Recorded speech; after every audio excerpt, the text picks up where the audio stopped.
Can you hear me now?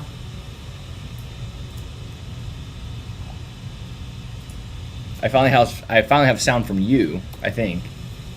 Can you hear me now?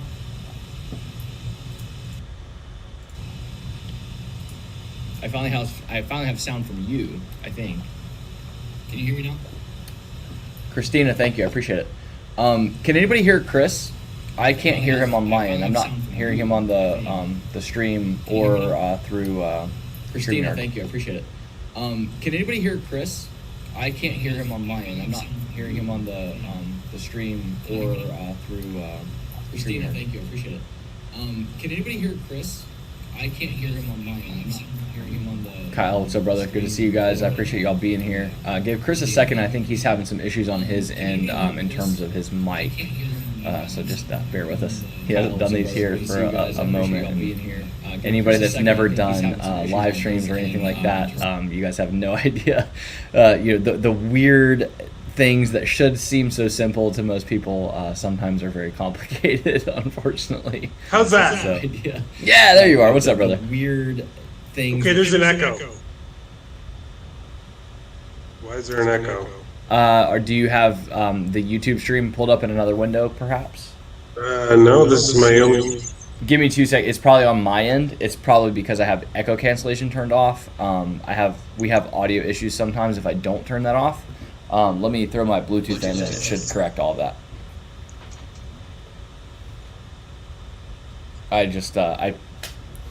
I pulled it out so that I could. That's what she said. There we go. All right, cool. Yeah, so I'm not getting any echo anymore. Perfect. Hey, there we go. What's up, brother? Everything good? That was way too much effort to get this going, but that's fine. Hey, man, it's all good, man. It's good for you to make sure that, your stuff is set and ready just at any given time. So the problem with that is, though, dude. The problem with that is, though, I thought my shit was all good and ready, and now I'm second guessing. Dude, Here's the thing. No, every time, man. Like, how many weeks in a row, I couldn't even tell you, have Bradley and I done our stream, and, like, every week there's always something. Like, all of a sudden my Bluetooth will be, like, choppy and, like, feedback and, like, robot voice and weird and for no reason. So, or some asshole jumps in from his job site and then it cancels the whole stream. Dude, that was like the worst but also greatest thing, and also that's a perfect example of, like, for those that don't know, Bradley and I had Chris on, like, very early on with he and I doing our lives, and literally Bradley was at work, so he was going to miss the stream or he was going to be super late, and he jumped in just for a second to, like, thank everybody for being here, and literally ended our stream. So, like, closed the whole thing out. I couldn't figure out how to get it back. We had to start all the way over, similar to what happened tonight, as a matter of fact. It's kind of funny that this came up. Yeah, it is actually really funny. Oh, man. You guys are going to hear the squeals, so I apologize. Well, we'll just try to talk over it. It's all good. Yeah. So, Zach, I'm not sure if you've actually hung out for one of these before, but basically, I will need you to just give me a heads up if there's any questions going on here or what's going on. Yeah, for sure. You know me, I can generally track the chat pretty well, and obviously I love how chill my rats are.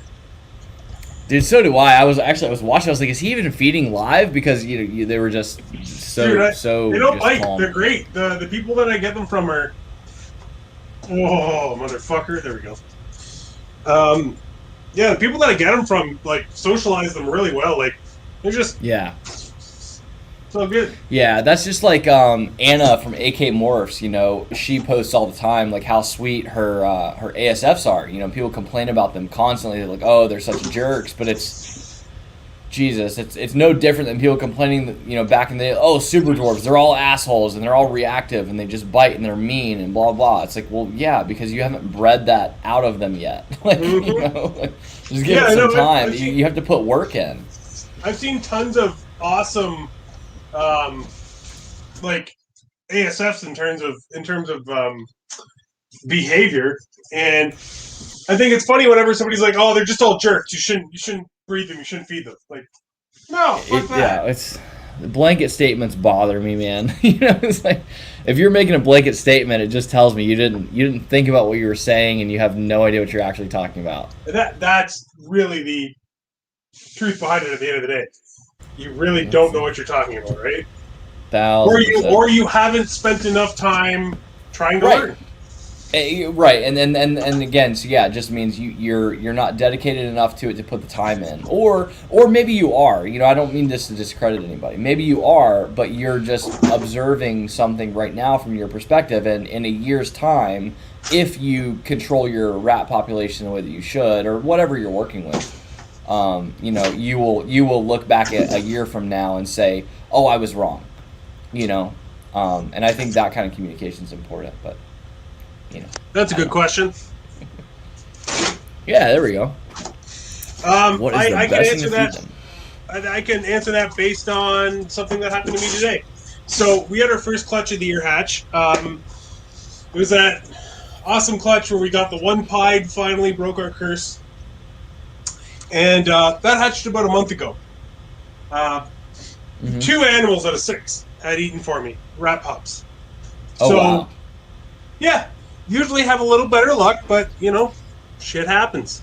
So with my rat order today, I picked up 4 hopper mice. Right? Everything's eaten now. Wow, that's every one of them's eaten now. So it just all depends. I would prefer to start them on rats, but sure.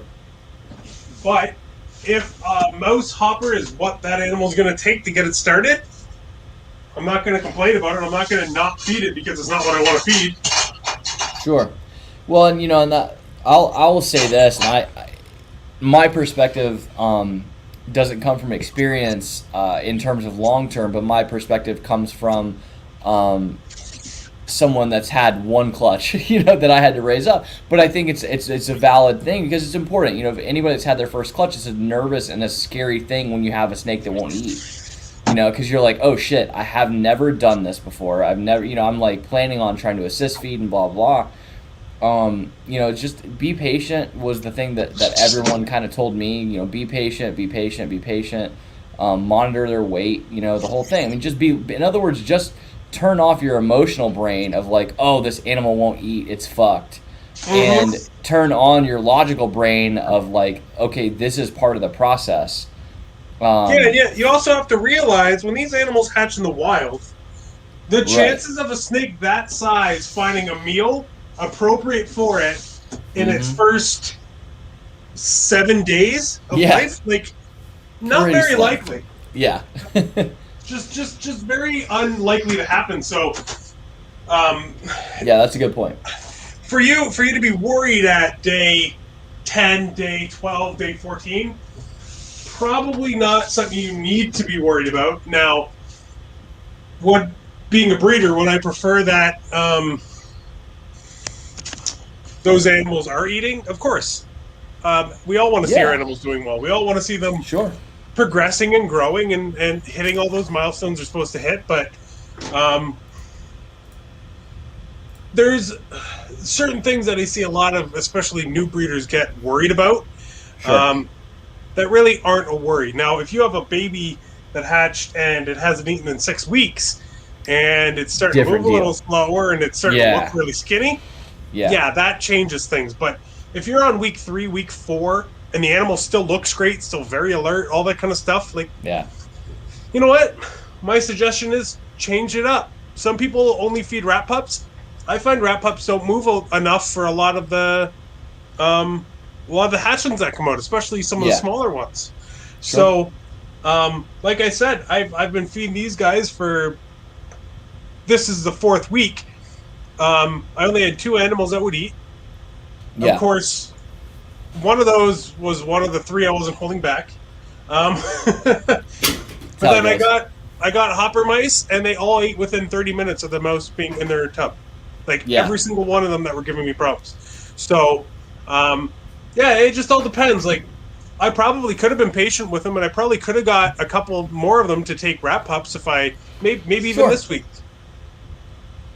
Sure. Yeah. I mean, that was my experience, and that was a lot of the advice that I got from people too. Was just like, look, how long's it been?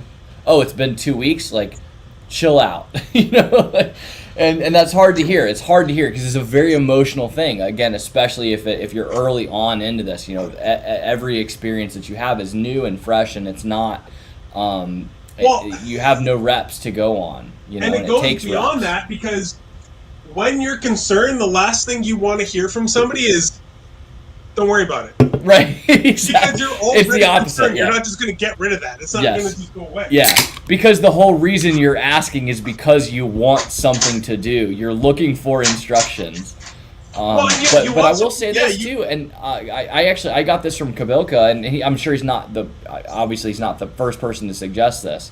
I had one baby, that absolutely refused to eat. I think she went to like week 3, maybe week 4.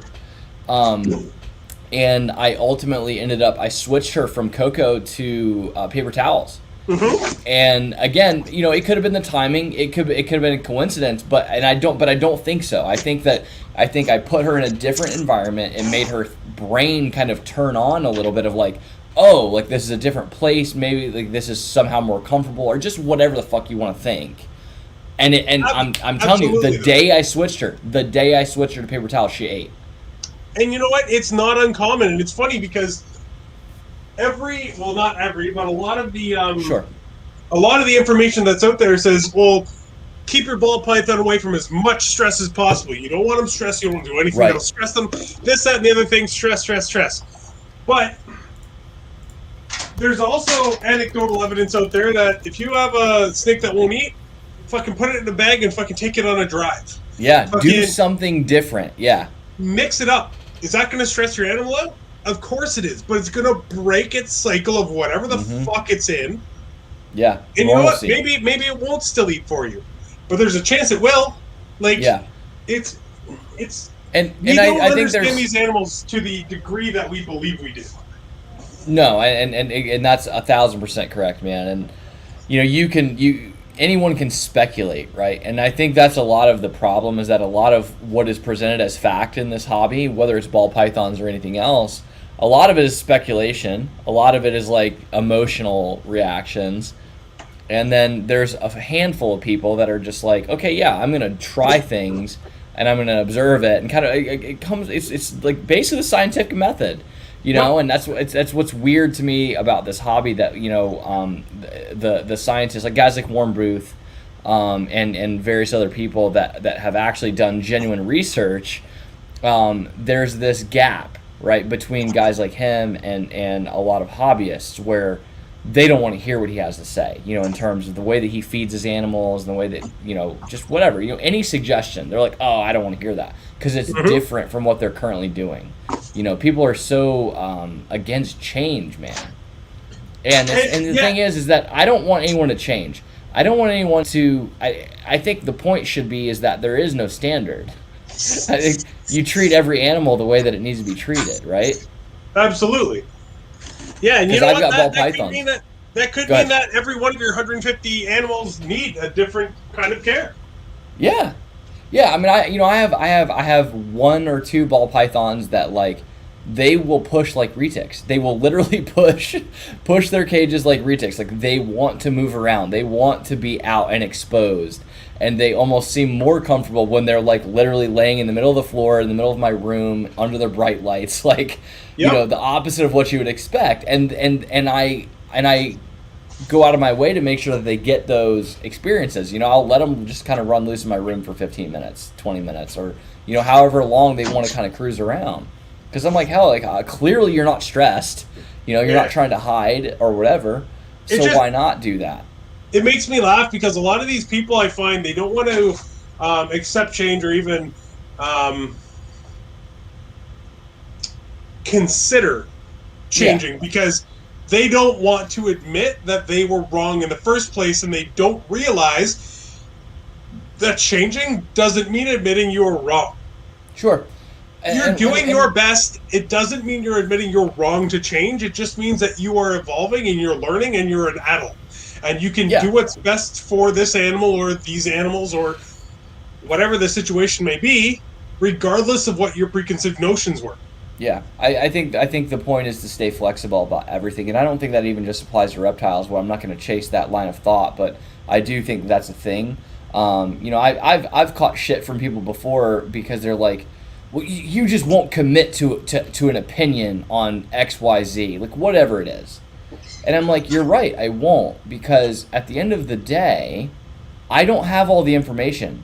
Even if I have all of the information that's available currently, that doesn't mean that that's all of the information that's out there to be had. And so I try to think about things with an open mind, and I take that approach to basically everything. And I think that we all should absolutely do that. And I think a lot of it, Chris, what we're talking about, it comes from a lot of insecurity, and it comes from a lot of embarrassment and shame. Where it's like, I've been doing this for 10 years, and now I'm receiving this information that tells me that I've been doing it wrong for 10 years. Yep. An example I would give, and I don't remember who the person was. I wish I could, and I can't even remember where it was that I saw it, but it was a person that used to keep chimps and various primates. And at some point in their life, they were talking about how they kept these chimps in these tiny cages, like tiny cages. And the thing is that they were told and explained to given to understand that was okay, like that was fine. Yep. For them. And they explained that they had this moment of revelation the day that they decided to change that animal's environment, and they saw this animal behave in such a way that they had never experienced before, and they saw this animal literally become overnight a different animal. And so I think there's a lot of room for a lot of that stuff, man. Reticulated pythons come to mind. Well, it's funny because you bring up retics. One example I was going to give was, and I know people don't like to hear the name or brought up, apparently it's taboo, but Barchek. He opened his fucking reptarium. He brings one of his retics that's been in a fucking drawer its entire life over to this huge enclosure that now has a pond feature, it has a tree. And all of a sudden this animal that used to be a fucking nightmare, its entire personality has changed. Mm-hmm. Because it's being given what that particular animal needs. And again, this is an animal that was kept in a drawer for however long. And the thing is people can be pissed off about that. Like, oh, well, the point is that he did that for years. Well, the point is that he didn't fucking know any better, first of all. Right. Realistically, the point is that he many learned. Of us still don't. As I was going to say, as many of us still don't, because there are still people keeping snakes that way. But the point is that, my God, that animal climbs trees. He's documented it and he preaches it, a lot about how, when he does take her out of that cage, like her first move when she gets back in is she'll go up to that perch. Yep. And you're talking about a 20-foot reticulated python intentionally choosing to climb a tree. And I'll say this too. Anybody that follows me on Instagram has seen this week. I do this often, but I don't always post about it. Where I had my, she's probably 9.5, 10-foot dwarf retic outside. Dude, I'm telling you, our yard, we have a pretty big yard. It's probably about an acre out front. And we have a handful of trees.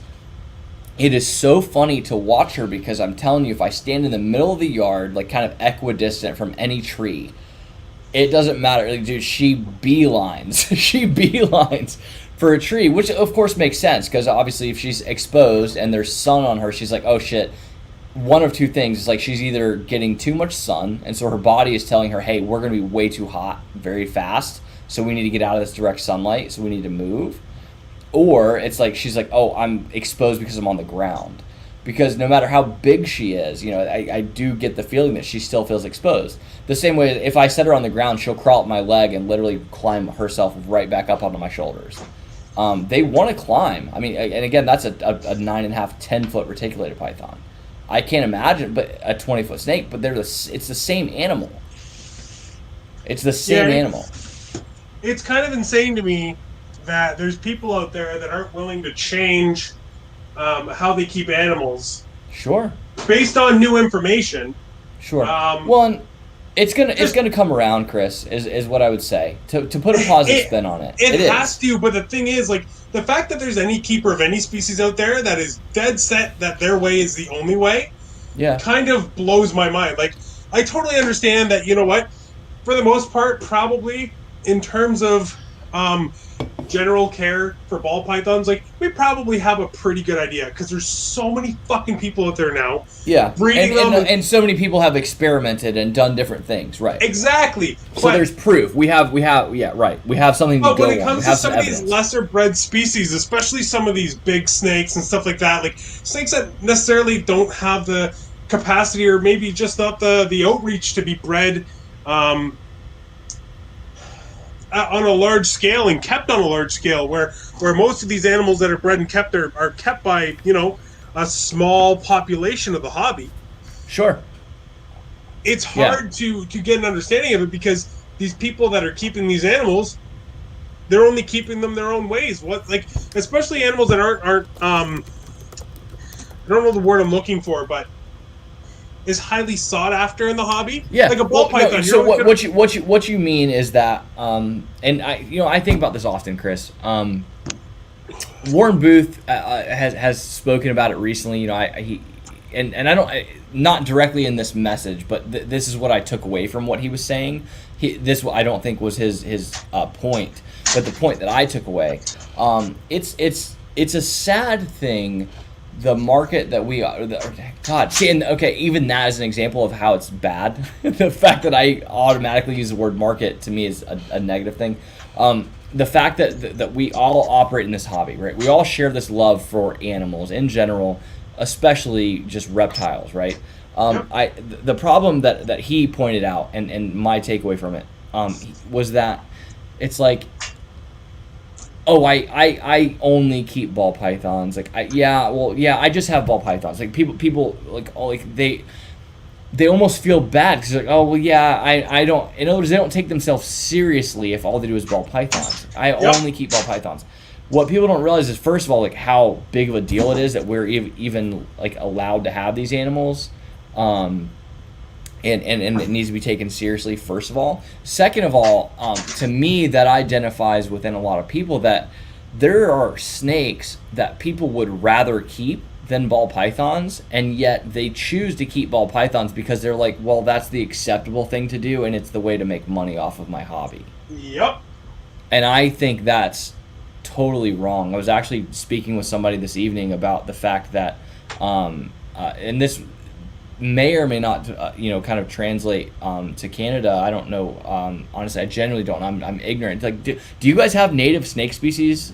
Before I even get into what I was going to talk about, there's not many, but we do have some. Yes. Well, yeah, because obviously it's a cold climate. But even to me, that would even be more interesting to kind of know more about them. We have lots of garter stuff. You know what I mean? Like, stuff colubrids that's a lot more. Sure. Hardy. Exactly. Yeah. Great word. If you want to call it that way. Yeah. Anyways, the conversation that I was having was around, they had asked me at some point in the conversation, what other animals I would like to keep, and, where I go with things, man, is that I feel like, again, in the United States where I'm at, dude, we're surrounded by some crazy animals that, like, just because they're just overlooked. They're overlooked because it's like, oh, well, it's not an exotic or whatever. Nobody has championed those projects as a thing. It's like Yep. my dad sent me a text the other day of a picture with this just beautiful rough scale green snake that he found right across the street from my house. And Chris, you're talking about a lime green, like bright green, tiny little snake that could probably be kept so easily. And it's readily available in the United States. They clearly, like, they're breeding across the street from my house. Yeah. And nobody's excited about that. But here's the thing: nobody has given anyone a reason to be excited about them. It's a great point. That's the stuff that keeps me awake at night, man. Is that everybody's. I understand the obsession with the ball python market. I love ball pythons, for the record, and everything. I love all of the reptiles that I keep. I love all of the reptiles. I love all the animals in general.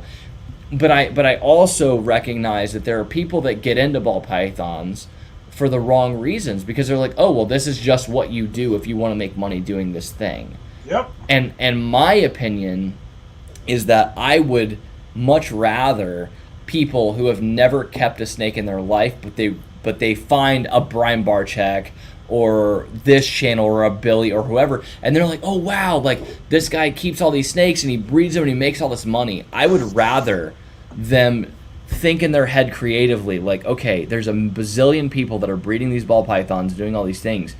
What can I do that's unique? And I would love for them to go out in their backyard and be like, what can I find? And pursue a project with literally a snake that you can find locally. I think done the right way, you can promote it and you could sell it. Here. You're cutting out on my end audio wise. I apologize if it's me. Am I good? Oh, why is it telling me I have no internet? One sec. I was gonna say it was just a lag. You're good now. You're a little fuzzy, I'm but gonna picking up on you. I'm gonna prioritize my my laptop here for my internet, just because I don't want that to happen again. All right, that should fix that. Now we don't have that. What's the word I'm looking for? We don't have that convenience. We can't keep native species. Sure. Canada goes so far as to even say, if something is related to something we can find here, you can't keep it. Yeah. Yeah, so, and that's why I prefaced it with, like, I understand this conversation may not even relate to you, even remotely. Well, actually, there's a perfect comment there. That's Cody, ATA. There we go. Yeah. Yep. He's up here too. Yeah. So I'm lucky. I can technically keep West Hognoses where I am, but where they are, because we can get I believe it's because we can get the eastern hognoses in Canada. Sure. The entire heterodon genus is, you just can't keep them where they are, and it sucks. There's a lot of stupid laws like that up here. Yeah, yeah. Well, and again, you guys are not alone, because what I also want to mention, because somebody, I'm not going to say who, but they mentioned to me earlier tonight a specific species, and I was like, wow, like I had seen them before, but it was one of those things, like somebody kind of like refreshes your mind on the fact that like these exist in the U.S. or just, again, anywhere you live, it doesn't matter, but it's like these species exist here. And I was like, holy cow, like those are beautiful. I would love to breed something like that. Mm-hmm. And again, I'm not familiar with them, so I was like, I started immediately like Googling, like, can I legally even keep these? So there's definitely layers to that stuff. It's like indigo snakes. There's a lot of paperwork and things involved. And rightfully so. But I think people just go directly to, oh, I'm gonna breed ball pythons because there's money in it, and instead of saying, oh, I love this particular animal, this particular snake or whatever, and chasing their dream on that. Like I think that you can always be much more successful at pursuing whatever species it is that got you into it, if it's an option. Again, not to discredit ball pythons. They're amazing. I love them. They're great animals. They just are. But I think there are definitely people in this hobby though, and especially in ball python breeding, that aren't doing it because they love ball pythons. They're doing it because ball pythons are where, like you said, where they believe the money is. Yeah, but also it's what they were kind of taught. Yeah, but also because it's the most accessible. They know that. Then that's the other side too, for sure. They know that it's an established path. Yeah. But they know they can find animals, for one. Mm-hmm. They know that they can create some sort of a social media following, because honestly, anybody can do it as long as, you take the time and you put the time in. For sure. But it's a very easy way to not... This is going to come across the wrong way. I don't think it will. And if it does, I'll elaborate. I'll elaborate on what you're saying, because I have a feeling I know where you're going. Ball pythons don't require anywhere near the time investment of a lot of other snake species that are out there. Yeah. So you could very easily, if you want to be a terrible... Well, I shouldn't say terrible. It's a bad word because I have some snakes that are a year old and could probably breed right now that are females. But you could easily overfeed a female that, doesn't hit a wall, doesn't. Yeah, she just pounds food. Yeah. And you know what? Honestly, I've seen females get to 1,500-1,600 grams in 12 months. Yep. And I've seen people breed much smaller than that. Whereas there's other species of snakes where you're waiting till they're 5 years old, regardless of size. You're waiting till they're 6, 7 years old, regardless of size, because that's just how they are. Yeah. No, for sure, man. And so there's just I was literally gonna reply to that comment, Chris. No, you know what? I'm just glad you're here, buddy. I'm not even gonna be mean to you. I love you. He's just really trying to fuck with you, Chris. He wants to be on every single link you click on to the point where you think it's you. You think you're going fucking crazy. You're in the fucking Matrix, brother. Welcome to it, man. You chose the wrong fucking pill and you don't even know it. You don't even remember choosing. You don't even remember being given the option. All you motherfuckers are just stuck with my ass. So that's the thing. The reality is, if I pop up on your YouTube, you have to understand that in some dreamscape somewhere, you chose the wrong pill. Or maybe the right one, depending on how you feel about me. I don't know. Yeah, maybe you really like Zach, and this is your ideal. Yeah, exactly. This is the way that you want your universe to exist and operate. Okay, everything's fucking fed. Jesus Christ, it is so hot in here right now. It's like 83. Yeah. What do you? So you do ambient temp? As well as belly heat, or is it just belly heat and you have so many that it's ambient? So right now, because we're in a weird spot, we're in a building and we're in a weird spot because it's not warm enough outside yet for us to put our air conditioners in. Sure. But at the same time, it's not cold enough to have any heaters going. So right now I have about not even 2 months. I want to say maybe a month to 6 weeks on either end of the summer where I have a bit of a wonky temperature in here, and it's never affected anything, so I've never really cared too much. But I could come in here in the morning, it could be 77, and I could come in here in the afternoon, it could be 84, 85, 86. Okay. Yeah. And now, if I noticed any kind of detriment from that, I would work to change it, but I literally haven't. Well, that's what I have major fluctuations that to the average person, if I told them about them, the average person meaning they read some shit on Google and they watch some YouTube videos or whatever, they would probably panic at the swings that I see sometimes. But same thing, my animals have been in this same room, in this same house, with the same insulation, with the same kind of weather for the most part, for a couple years, and they've my Accurate that's right beside me, the one that I just have loose in my room, was telling me that my swing just today alone was 76 to 82. I was just gonna ask, was it under 10 degrees? Because if so, yeah. And you know what, that to me that's not terrible, and it's not affecting anything. No, dude, that's shit's still eating, 6 everything's degrees. Still doing well. It came up on the stream. Do you guys understand that weather happens? And in the wild, these animals experience, I don't know, this thing called weather, I think is the word. Yeah, and that, you know what? I honestly think that it might be not only not detrimental, but beneficial. In some way beneficial, yeah, because in the wild change there is it up, dude. Change it up. Same as we talked about that on the stream with food. I know. I love it. That's what I was gonna say. It's the same as changing their meals. I think all of it's important, Chris. I think all of it's important. I believe very passionately from the food side that we are not doing shit the right fucking way, and I'm still not doing shit the right way. The reason I'm still not doing shit the right way is I'm still trying to figure it out for myself and plan for my animals, while keeping them still fed in the meantime. Because I had a retic that died from cancer. He was less than 3 years old.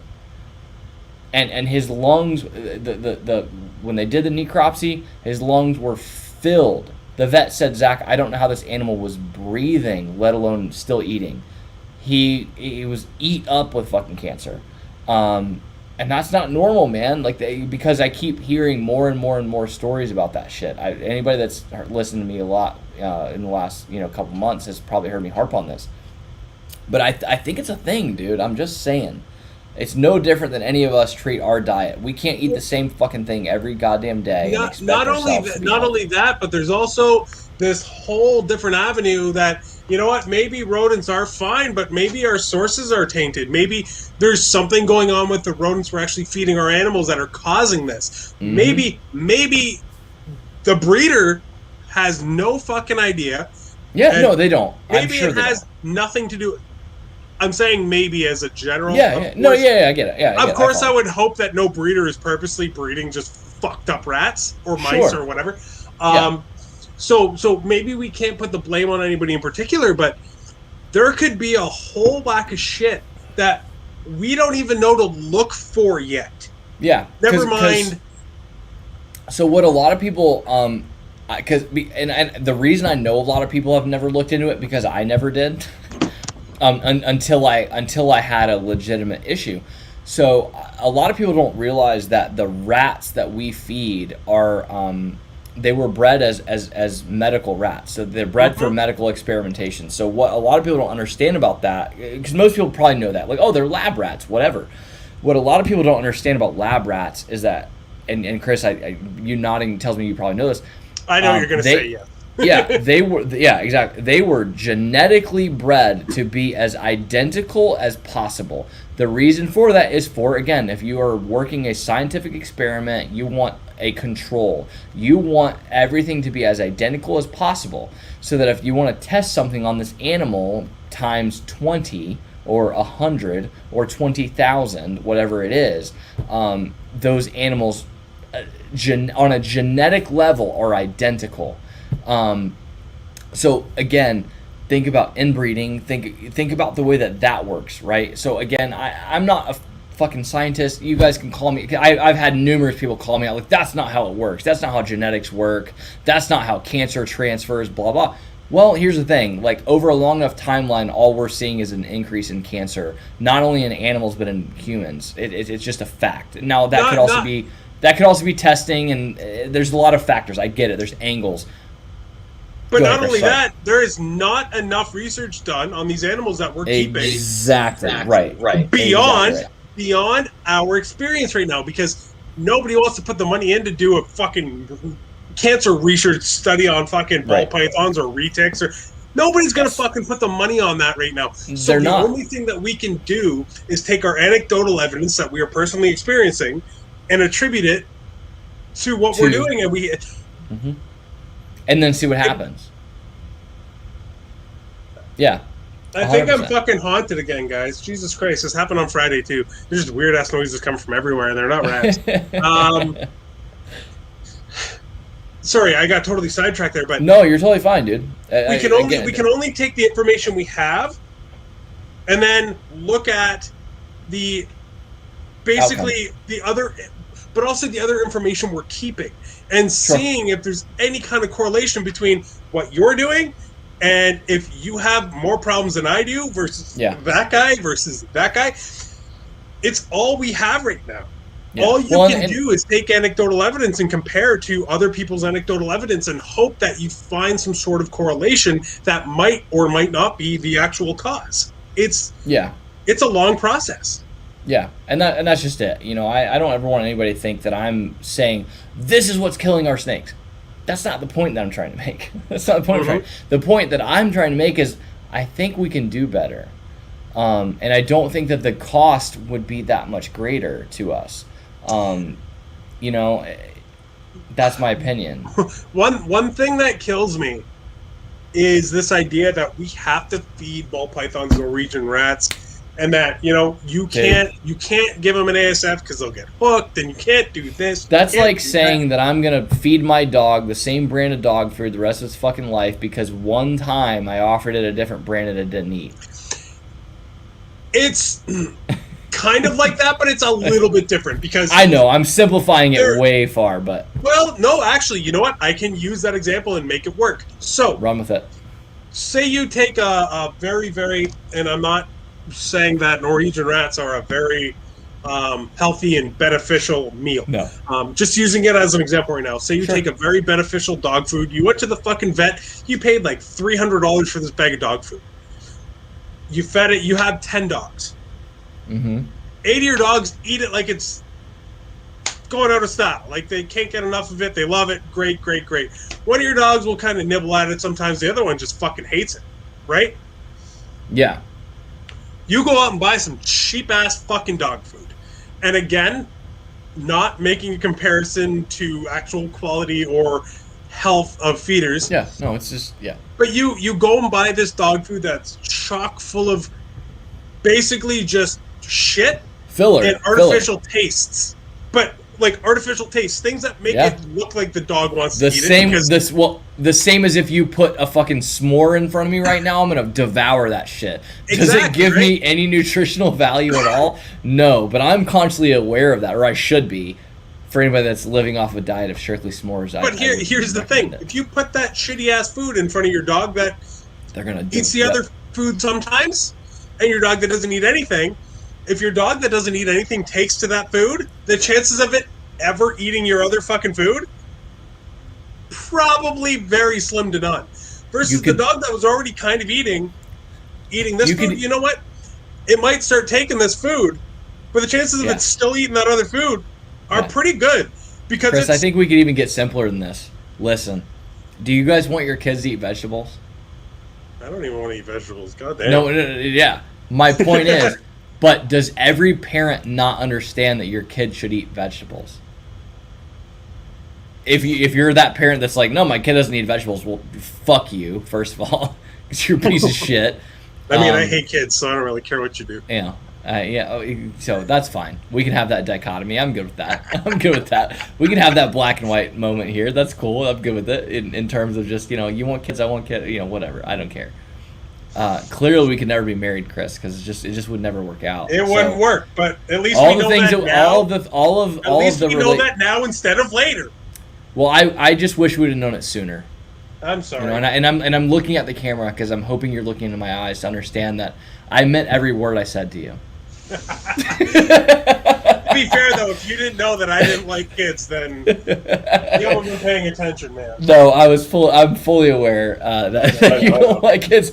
But the point is again, to just drive it home, brother, that we all know, all of us know every day that what we're supposed to put into our bodies and what we end up choosing to put into our bodies. And for me, it's very easy to choose to feed my dog a better diet than what is easy, right? Not that I'm like one of these raw feeders or whatever, because that's a lot of fucking work. I admit there's a line, a fine line certainly to be drawn between, Greg S'mores, to be drawn between like a certain level of effort and the outcome, right? But I just genuinely think, man, especially for how many keepers are keeping a small number of animals. It's not like everyone that we know is keeping 300 snakes. If you have one snake, do you know how much it will cost you to feed them a good diet, a good varied diet? Nothing. Way less than would ever cost you to feed a dog for a year or even a month. It would probably cost you for a year. If you have one snake, it will probably cost you for a year what it would cost you to feed a dog for 2 months. I think is a really aggressive. And honestly, that's even feeding it something different every week for every 2 week. Months.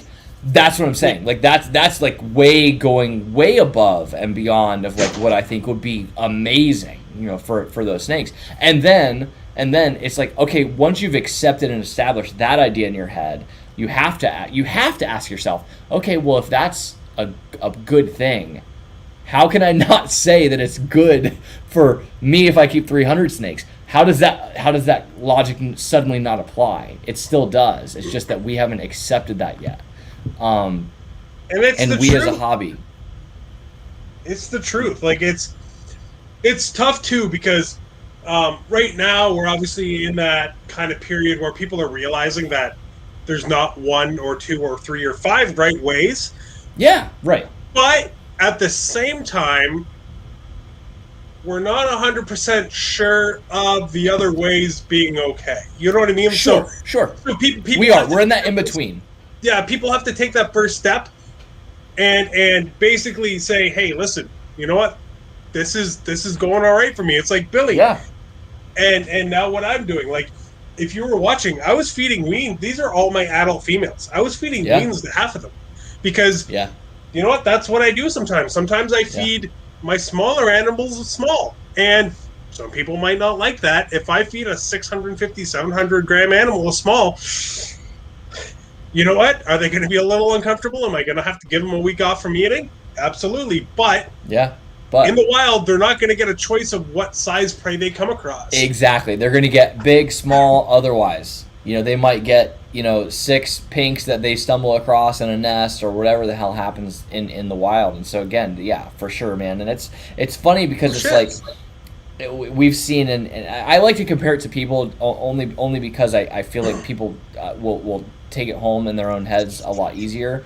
The example that I give is just like, as much as we focus on our diets as human beings, on like you don't eat the same thing every day. If it was that simple, we would do it. If it was literally as human beings, if it was as simple as eat this brick of shit that has everything that you need nutritionally, that's what we would move towards, right? Or at least some of us would, where it's like, this is the healthiest diet. But no, the reality is that as humans, we all recognize that there's 1,000 different diets. There's 1,000 different ways for all of us to consume, nutrients, and we all do it in a different way. And some of us are healthier as a result of it. So it's pretty fucking clear. And again, not to anthropomorphize, and I feel like I just totally mispronounced that word because that's okay. Everybody got what you were trying to say. Yeah. But the point is that it's those type of things as far as diet still transfer, man. I do not feed my dogs even the same thing every day. I try to change it just because there might be something that they're missing out on that I'm not even aware of, that they're not even aware of, that they can't communicate to me. And I think that, again, when you look at human diets is the best example, just because that it's been proven to be factual. And there's not a single species on this planet fucking Earth that lives in the wild that eats the same goddamn thing every day. Period, point blank. We've seen videos of deer eating fucking dead rabbits and fucking meat, like eating dead animals. Like, nobody ever thought that was a thing, or a lot of people would never even believe it if I told them that until I showed them the video. It's just a fact. I'm gonna say something right now, and I'm probably never gonna repeat it. I get my rats brought in, right? I don't breed them. I don't have space. I'm in a fucking 2-bedroom apartment. Yeah, no, hey, we all got our thing, man. So, they box the rats up at 4, 5 a.m. and they go out and they deliver to hundreds of people, and I'm either one of the first or one of the last. It just depends on how their day lands, right? And I'm sure you've all had the same thing. You open one of those boxes, and whether it's mice or rats or whatever, there's one or two of those sitting at the bottom, just sort of being chowed on. Mm-hmm. And I assume most people see that and go, ugh, and throw it out or whatever. Protein, man. That animal will go to one of my hog noses. That animal will go to my blue tongue skink. Mm-hmm. Do you think that they're going to turn their nose up at a fucking rat that died 6 hours ago if they came across it in the wild? Nope. Absolutely fucking not. Have I had an issue? Absolutely fucking not. If I did, I would stop right away. Mm-hmm. I mean, obviously, if an animal's dead on the ground and there was no bites in it and there was some, obvious terrible thing wrong with it. If it had a weird smell or just whatever. Hell, I do that even with my frozen thawed rodents. If I pull a rodent out of a bag and it has a weird smell, I throw the whole bag away. Like I risk nothing, which it does not happen often. It's happened maybe twice. Go ahead, Chris. So, sorry. Continue what you're saying. We were touching on this before, and I think we might have got off it a little too early. Finish what you were saying first. No, I was just saying, like, I try to be mindful about the rodents that I'm feeding, and again, I buy all frozen. I have a couple of snakes, out of my 22 or whatever that eat live, but beyond that, it's like, I just try to pay attention, and I do occasionally get a frozen animal that has a fucking smell to it. It just happens. It happens. And I will discard the entire bag. I roll the dice on nothing. I bet on And nothing. it's kind of funny too, because I think it happens a lot more than people realize, because I think people assume because a rat or a mouse is frozen that it's okay. Yeah. Any bacteria is dead, blah, blah, blah. No, there's a lot of bacteria that if it gets frozen, it's only inactive until it heats back up. Yep. Once you thaw that rat or mouse back up and put it into your animal, that bacteria is now active again. Oh, yeah. We don't know what some of these bacterias, some of these whatever, can do to our animals. Yeah. I sold an animal last year, and it still drives me crazy because it was one of the nicest animals we made. And I went back and forth on keeping it just because of how nice it was. We didn't need it, but I just wanted it. And I sold it to a friend of mine. And it was a pastel lesser clown. It was just beautiful. Like, again, I didn't need it. I bet, just man. A male. Yeah. I would never breed I still love pastel clowns, honestly. Even just pastel clowns. That's what I mean. Like, anyway, he came out exceptionally nice too for that combo. Yeah.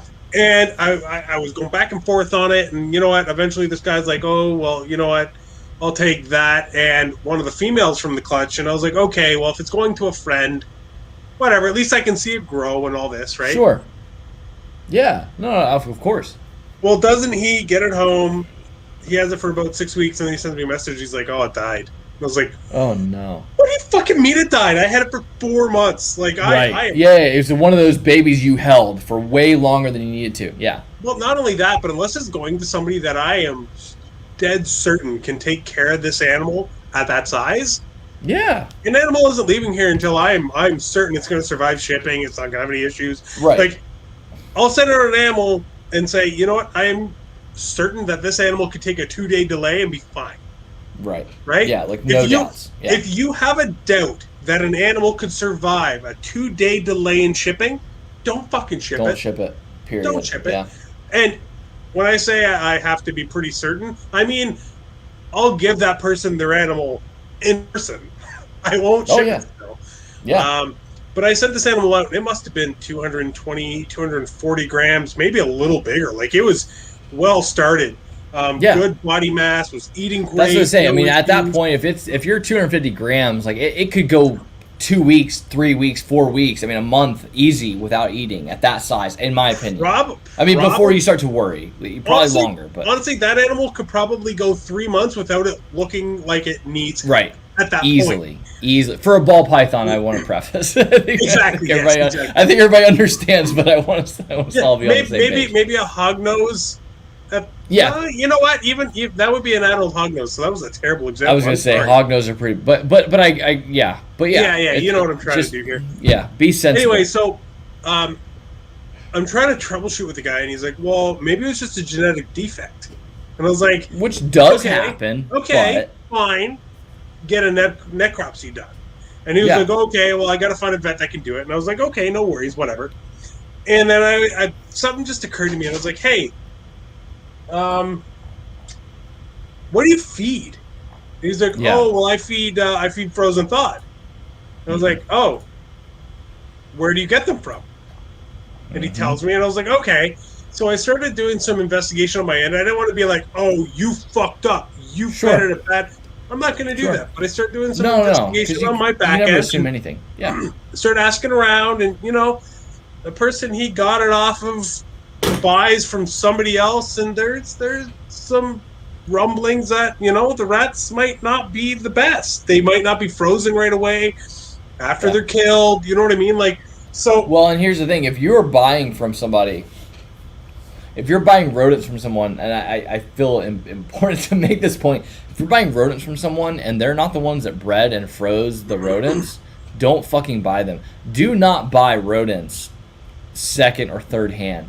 That's fucking stupid. I don't care how much they cost you. Mm-hmm. Pay, I literally never even thought that I would have to say that out loud. Like, buy the rodents from the person that bred the rodents and then killed the rodents, and trust. The problem is though, there are people out there that still buy from pet stores and stuff, and I guarantee you 99.9% of those don't breed their own rats or mice, right?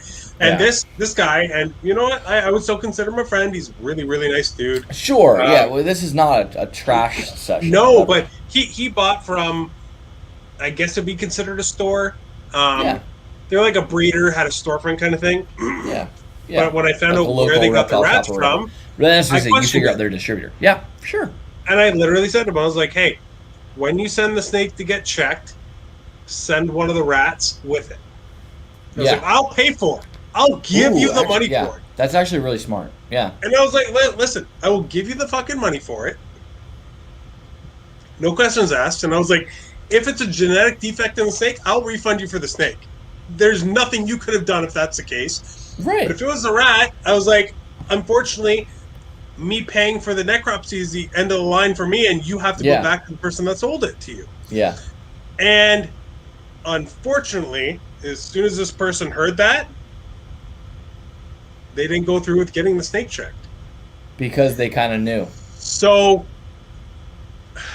it sucks because I don't want to assume it was because they knew or didn't know, but I think maybe they had heard some stuff and not quite believed it, and then once, you know what I mean? Or just, it could be as simple as when they thawed those rodents that day, they noticed a smell, and they were like, maybe it's just in my head, and they fed those rodents anyways.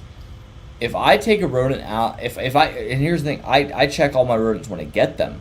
When I get my rodents, I open the bags and give them the fucking sniff test, which might sound weird to people, but I make sure, like, there's no smell. There should be no smell on a fresh killed, clean rodent that was clean when it was, put down, and it was clean when it was put into a bag. There should be no smell whatsoever. It should be solid fucking frozen when I get it. And I have had a couple of situations where that was not the case. From the same, provider that I still use, and they dealt with it. They made it right. Like they either sent me a credit, or they sent me some rodents to cover the loss. And that's super important. I do. Chris, have you ever heard anybody talk about this, like, in a video? Like, this topic has really hardly been covered. It's just it's not talking. And you know what? It's funny because I can't touch on it too much. Really, I'm trying to be a little vague just to protect certain people, and not. No. That's not what I mean. I'll shit on anybody I need to. Oh, so I'm happy to shit on people. I love it. It's my pastime. If I ever had a problem, I will let you guys know. Right? It's the whole reason that I'm doing this. I don't even like snakes. I just like shitting on people. No, I'm joking. But Billy's actually involved in something right now, so I can't go too far into it. But okay. It's literally going to help with a lot of this stuff for people up here. Yeah. And I hope that what he's doing ends up extending everywhere. That's all I'm going to say. Right. And he's going to announce it soon-ish. So. Whatever it is, we've come full circle in a sense of, like, there are standards that we have as a hobby, and there are standards that are going to become the standard. Like, there are processes that are on their way to becoming the standard, and that's the way that it should be. And there's a lot of markets that still have a lot of work to do there. The retic market, to me, is the biggest one. The berm market, I think, is doing a pretty decent job for itself. I'm not involved with berms, and so I don't really have my finger on the pulse of that market to kind of understand what's going on there.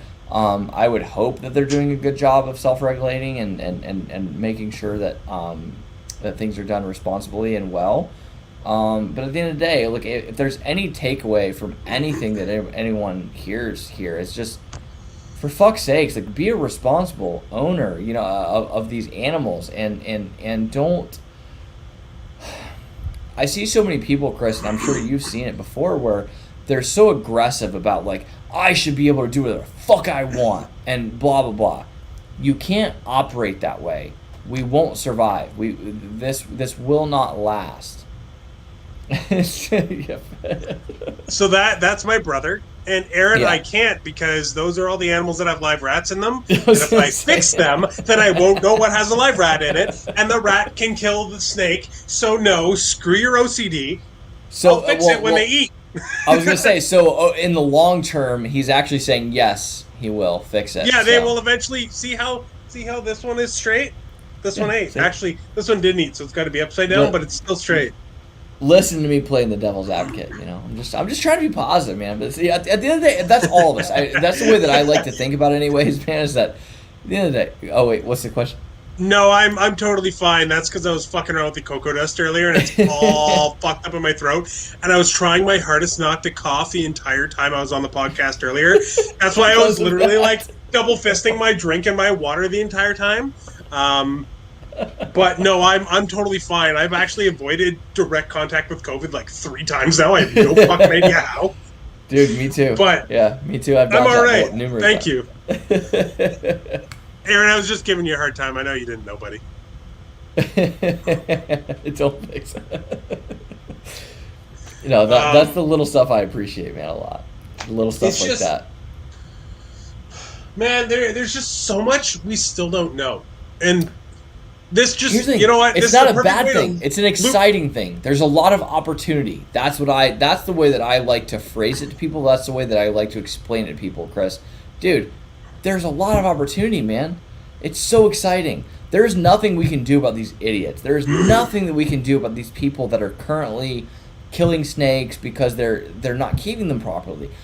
We can't put a stop to that. There's not a video that you or I or anyone, literally anyone, not Brian Barczyk, not anyone, that can put out that is going to save more animals 100%. Stellar, thank you. There's nothing that any of us can do as individuals, but what we can do as individuals is communicate, dude. You know, that's where change applies, and I think that's what a lot of people underestimate. It's the same way Billy brought it up on the podcast tonight. He said so many people are afraid to advertise themselves on social media and talk about themselves because they're like, well, I'm not really actually doing anything, and, you know, I haven't had a clutch yet, and I'm still early on, but I'm just keeping these animals and blah, blah, blah. You guys are the most important people to talk about this hobby because you can document your journey the same way that I am. I'm still early in this shit. I've only been doing this for like at this level for like a couple fucking years, like 3 fucking years I've been doing this shit. But I go out of my way to make sure that I expose as many people as I can to all these animals, but also that I go out of my way to expose people to like new ideas and new approaches to keeping these animals. And you know what I mean? And Chris, you're the same way. The best people in this hobby are adaptable. They're the people that are willing to learn. Yeah. Always willing to learn and never stuck in their ways. And you know what? This is actually going to sound kind of weird, but it's also very true. Not to me anyways. No, but 3-4 years ago, Billy was not the type to learn. Billy was very stuck in his ways. I believe that. I actually believe that. And I've seen the change in him. I've seen him slowly but surely come around and realize that there are better ways to do things. And it's been amazing because before he kept everything on paper because he was terrified of bugs and he would not change, right? And he still has those videos up, by the way. Oh, I know. Doesn't shy, but that's my point. Is he doesn't shy away from it. It's like it's not he decided to hide this shit. Like if you guys want to follow the story of how to be successful in the hobby, go follow Billy's channel. Go just check out random videos. Choose one. Yeah, and you will watch him change. Watching that evolution, and this is when we were first just getting back in, but watching that happen, it was awesome because it just showed that somebody even that size, Billy has anywhere between 1,500 and 2,500 snakes at any given time. So watching someone at that size be open and willing to change and to do things different because he thinks it might improve the quality of the animals' lives, just everything. It was really inspiring. It was really cool, and it made me want to not only I don't want to say do the same, but it made me want to pay more attention and be more open to every little part of this hobby. You know what I mean? Like, maybe there's something a boa keeper over here is doing that I can take and improve on my care. I'm not keeping boas, but maybe there's a little thing I can carry over, right? Yeah. So I'm always trying to like keep an open mind and keep my ears open, my eyes open, just to sort of keep track of what everybody's doing and why they're doing it. That's why, like, this Da Vinci boa thing. I had heard Be about willing it to adapt. I had heard about it from a lot of people. I will admit, at first, I thought it was fucking just like. I thought it was bullshit. I thought it was fucking bullshit. I was like, all of us okay, did. You're selling some fucking oil. You're pretending like. I get it. Like, what's it going to do? It's gonna aggravate their stomach, and all of a sudden they're gonna take a meal for you, and you're gonna think it's working. Like, yeah. But you know what? I was proven wrong. If they take a fucking meal, I'll take it. Yeah. I was proven wrong. It hasn't worked for me yet, and I'll be the first to admit it. None of my animals. Okay. I'm only giving it to 4 animals. I do not have a large sample size. Sure. But it has yet to work for me. But just from the amount of people that I've heard positive experiences back from about it, means it's working to some degree. And even if it is fucking... I don't care if it's 1%. Hold on. Even if it is snake oil, which is the best fucking use of that word I've ever used. How the fuck has nobody marketed it this way? God damn it. I like to think of myself as like somebody that identifies like areas of opportunity for marketing, and I even myself never thought about that angle. Da Vinci Christ, he's a snake oil salesman, but he needs to fucking rebrand himself to snake oil and just literally be snake oil. I had to stop myself there because I realized what I was about to say. Chris, I'm just telling you. Do you have his contact information? Because you need to reach out to him immediately. Like, I really should. Like, listen. We had a breakthrough last night. You are no longer allowed to operate under the name Da Vinci Boa. You are now legally required to operate as snake oil. It's not even wrong. It's even descriptive. Snake oil, like, hey, lubricate, lube the fucking. Watery. It's viscous. It's oil. Snake oil. I believe it. I'm really still not convinced he's not just giving us all weed for our snakes. Like, oh, you guys want your snakes to have an appetite? Just give them some weed. It'll be fine. They just all have the munchies. just the munchies. High as fuck. And they're like, oh man, I wish I had some. I don't give a fuck what it is. I'll eat it. I'll put it in my mouth. It's all good. Did you hear what I did? No. Well, I mean, I hear a lot of things that you do, but I feel like this is particular specific. At the end of the podcast, I fucking knocked over an entire bottle. Oh yeah. You know, I was there for that, and my heart broke for you. $90 of liquid. Yeah. Into my heart broke for you. It smells 100%. Like vanilla in here. That's kind of cool. Which is also super interesting because I'm not even gonna get into it.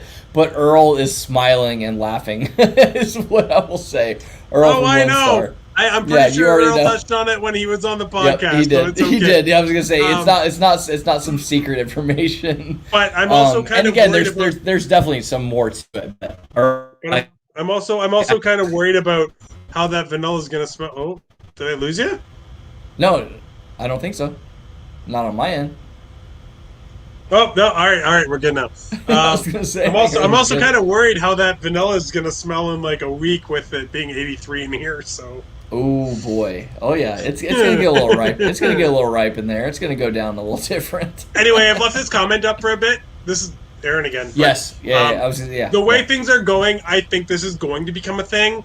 It might take a little while, but I think people are going to be held more and more responsible for the products they're putting out because. I don't know if Billy's actually made this public information, so I'm not going to say who it was or why. But Billy lost, I think it ended 2019. Billy lost 2 animals that were worth together $20,000, two $10,000 each animals from bad rats, and he got it proven. Wow. He brought them to be checked. They did a necropsy. They fucking checked the rat in the stomach and everything. $20,000 worth of animals. That's terrible. I think responsibility is going to become a thing. Just like I think even if it's not Husbandry Pro per se, I think what Husbandry Pro is starting is going to become a norm in this hobby. Yep. But with that, I mean electronic record keeping and sharing that information with buyers once they take the animal. Transparency is what you're talking about. Absolutely, but not just transparency, tracked transparency. Like I can tell you a whole lot of information. Literal that doesn't make it real, right? Yeah, right, and that's what I mean. Transparency from a point that you cannot argue it. I mean, you could, if you really wanted to, I guess, at the end of the day, you could fucking say that, oh, this snake ate on this day and ate on this day, even though it was never fucking eaten to begin with. But that's why I like the way you approach that. Like, it's heading in that direction, and that's just it. Everything that we're talking about, Chris, I think it's important for both of us to express that we're talking about things that are up and coming. That we are not talking about things that are the standard, but we are talking about things that should be the standard, first of all, but also things that are going to change over time, right? There is no black and white answer for a lot of the issues that this hobby has. But at the end of the day, I think the biggest thing that I hear from people is like, especially involving U.S. ARC stuff, is like, oh, well, the government needs to stay out of what we're doing, and the government needs to not be involved, and blah, blah. Well, listen, the government won't get involved as long as we all hold ourselves to a much higher standard. Absolutely. Or shouldn't. I'm not going to say the government won't, because the government's the government, and they want to get paid. The government will still do what they want. Yeah, exactly. You know, I'm not even going to pretend to understand what the government is thinking, but my point is just that if we self-regulate well enough, we can all continue to do the things that we do in the way that we want to do them, but better. And I just really hope that we all keep an open mind. And I love, and I think Billy has exposed this, and I love seeing a lot of big names expose this. Just that I love that the standards are increasing. You know, the more that we all talk about this, you know, don't be afraid. You know, if there's something interesting or unique that you're doing with your rodents, if you're raising your own rodents, I want to hear about that stuff. Like, hey, I finally switched to raising my own rodents, and these are the results I saw. I don't care who you are. I don't care if you have one ball python. If you switch that one ball python over to feeding live and you felt that it was important for you to keep one colony of rats, I'm not kidding, one colony of rats, just to feed your one ball python, I think that's amazing. And so again, I mentioned earlier, I think that us all taking a scientific approach is very important. Documenting things is very important. But again, just our mindset. I think our mindset has to change from, okay, this is the care sheet, and this is this thing, and this is the information that I operate on, and that's the only way to do it. It's not the case. It's just not. We all have different animals, no matter if it's on a care sheet or not, and they all came from the same place, and they're all the same species. They're all a little bit fucking different. And it's just very important not to get stuck into a routine and this being a blanket way of keeping these animals. It's just, you know. So I think the very, very easy, quick way to summarize everything you just said is we can't be complacent.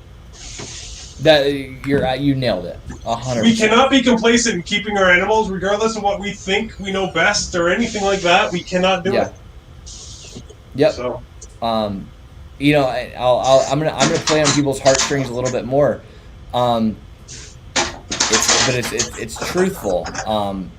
Think about a dog that lived his entire life in a puppy mill and was used only for breeding and never saw sunlight, and it was locked in this fucking cage, and all it was ever done was just used to breed and blah blah blah. And I understand that I'm anthropomorphizing or whatever the god damn it, I can't pronounce that word. Fuck you Go guys. Get it one day. Judge me if you want. I'll figure it out eventually. You guys know what I'm talking about. But God forbid I do that. But the point is that I genuinely believe that yes, that dog will thrive. That dog will survive and thrive and breed and live for a very long time. But will that dog have been treated well? Will you be happy as the keeper of that animal, if I describe it that way, keeping that animal? And that's how, like, you know, again, anybody that follows me on social has seen, within the last week, I don't do it often enough, but I, as often as I can, make a point to bring my retics outside. I don't have to do that.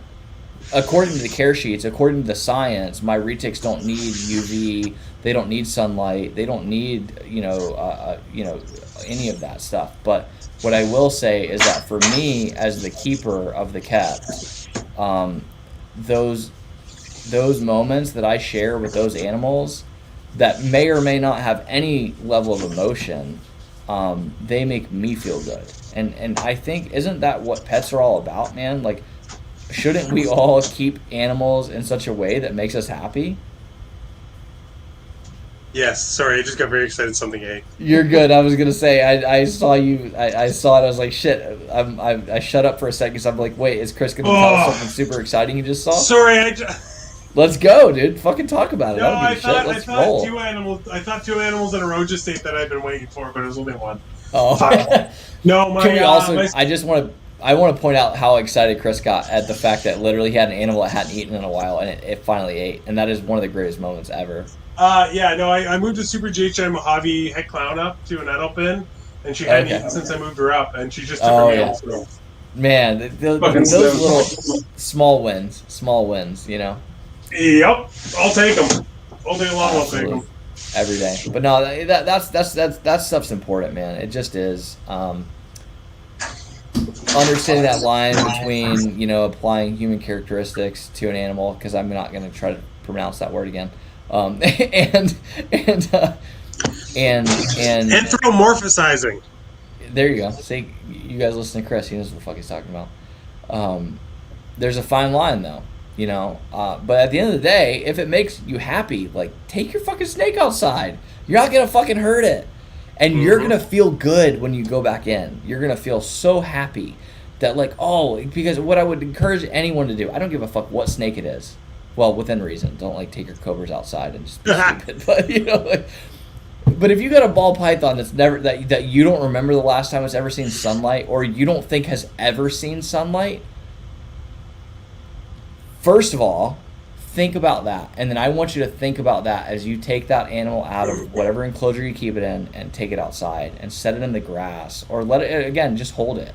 Whatever. I want you to watch and tell me that it doesn't have an emotional effect on you. Mm-hmm. And so at the end of the day, my thought on that is, okay, you could argue you've done nothing for the snake. You've given it no benefit because it doesn't require sunlight.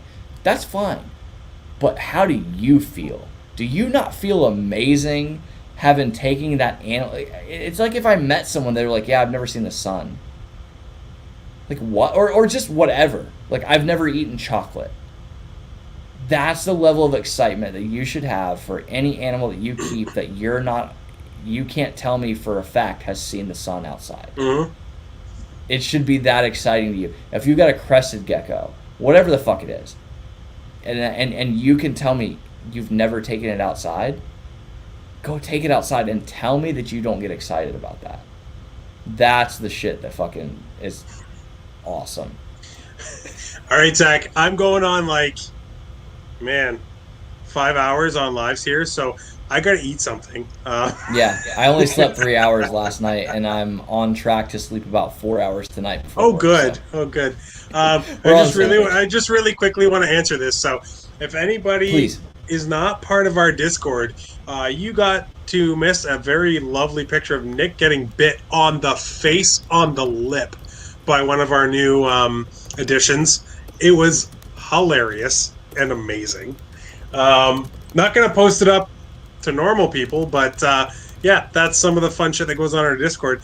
But to answer Aaron, I have never gotten bit like that, but if you do watch our Instagram, about 3 months ago, I took a bite to the face. And that was from our leopard desert ghost het pie. That fucking male is such a fucking eater that apparently the spacing between my eyes looked like a fucking delicious meal. So that was fun. Almost lost an eyeball. But, anyway. All right. Well, I think this is the longest aftercast that's been done, so. Well, Big fucking surprise. I can't shut the fuck up when I need to. This was perfect though because I needed to not pay attention to get done, and you were the perfect person to fill that dead air because I would have literally just been talking with my back turned, and people would have been like, "I really want to stare at the top of Chris's ass this whole time," so bye, and they would have just left. So it worked out great. No, I'm glad, man. I genuinely appreciate you having me on as always. No, this is fun, man. This is great. Dude. It's always fun. Any time I get to chat with you for any length of time, it's always a blast. So. You know what? We should set up you and Brad to be on my show to promote your show, but also just for the fuck of it. It's just for fun. Yes. So I would love that because I was thinking the other day, I was like, I want an excuse to bring Chris back on the show and like make something happen. That would be amazing. Yeah, man. And you know what? Actually, like, I'm gonna use that angle going forward. I'm thinking of a lot of different like collective shows with different people, and I'm trying to think of a bunch of. I have so many ideas. I can't put one solid one together yet, but I'm trying to think of a bunch of different shows that have a few people on. Yeah. Just to talk about different subjects, and like I want to do one for this Saturday because it's like Victoria Day weekend up here in Canada, and I think you guys have a holiday this weekend too, right? If we do, I don't know it off the top of my head. If you don't, I can't keep up. All I know about this Saturday, I'm gonna be live with Dylan from D's Balls. D's Balls, nice. So, which I'm excited about. Dylan's a great dude, man. He's got such good energy. We've had him on the stream. He's good people, and I'm excited about you know how it is. You meet good people in this hobby that we can have these kind of conversations with, like what you and I had tonight. You know, it's and you know what? And just love those people. That's the thing, man. There's so many different people, and there's so many different subjects you can touch on, and like, there's so many good people to talk to about different things. Like, there's never gonna be we're never gonna run out of things to talk about ever. People worry about these podcasts. Like, I don't want to have another one of those podcasts. Like, please do. And make sure that it's savable so that I can watch it later, because you never know what sentence you might say that might be important to someone and who might see it. That's the big thing, and people are always like, why do you spend all this time doing these lives? It's like, if I spend 3 hours doing a live and 10 seconds of that 3 hours helps one person do one thing that helps their animals, that entire 3 hours I can literally die happy. I not even those hours or those 30 minutes or whatever I spend with someone, I could literally never do another thing in my life, and I'm content. I'm pretty selfish, so I wouldn't go that far, but I'm pretty happy with it still. I love it. On that, I like being honest. What can I say? I mean, no, but honestly, Zach, this is super fun. Like I was saying, I'm trying to get a whole bunch of different things together, and like you and Bradley were already on my mind for one of them, and then like I keep like having ideas and then taking one idea and mixing it, and but I can't put them together into a solid idea because I have so many things going on. What I will say, Chris, in all seriousness, because it helps me a lot because I do this. I'll reach out to Antoine or whoever and just bounce ideas off. If you ever just want to bounce ideas off me or whatever, and like, again, even if it's something I'm not involved in, man, like I can, I'm pretty good about just at least identifying a direction that you maybe can take something, that you hadn't thought about. Or weirdly enough, that you bring him up. Me and Antoine want to start doing like a bi-weekly one too. Do it. Just because, but it's so like I have so many ideas. But it's a At commitment. the same time, I only have so much time in a week. Yeah. Yep. It's a commitment. It's tough. Yeah. So I have all these ideas, but then I also don't know how often I want to do them, or if they want to be a one-time thing, and then if they go well, like. What I'll say, man. I just need to sit down and figure this shit out. Just start. You just start. You and Antoine do one. See how it goes, because the thing is that the enthusiasm that you will get from doing that first one will carry you into that commitment to maybe doing it. We've already done one. That's the whole reason we want to make it a regular thing. So you already know. Yes, he was my first Friday Night Live guest. Yeah, so you already know. Oh shit! You already have the answer. Oh shit! Do you guys actually? I don't know how many people are in here that aren't part of the Discord. Do you guys want a sneak peek of the new fucking Friday Night Live intro?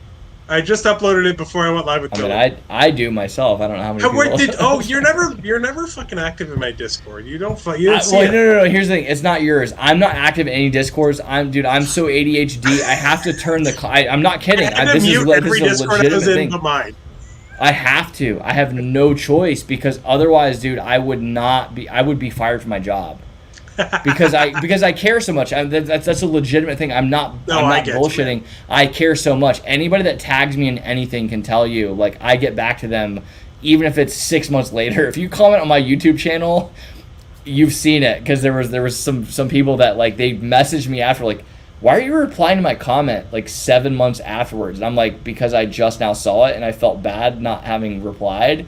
And they're like, yeah, but I like already knew that you didn't reply to it and I didn't care. I'm like, yeah, but I do. It bothers me personally. So okay, you know, so what I'm gonna do is because I need to go fucking eat so fucking bad. Yes, you so do. Yes. I'm gonna give you guys, I guess a sneak peek. This is going to be premiered this Friday Night Live. Gavin Adkins, Balls to You.